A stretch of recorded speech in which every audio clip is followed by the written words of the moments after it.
والذين لا يشهدون الزور وإذا مروا باللغو مروا كراما والذين إذا ذكروا بآيات ربهم لم يخروا عليها صما وعميانا والذين يقولون ربنا هب لنا من أزواجنا وذرياتنا قرة أعين وجعلنا للمتقين إماما أولئك يجزون الغرفة بما صبروا ويلقون فيها تحية وسلاما خالدين فيها حسنت مستقرا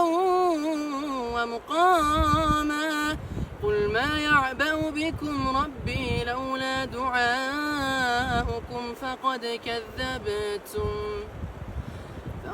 كذبتم فسوف يكون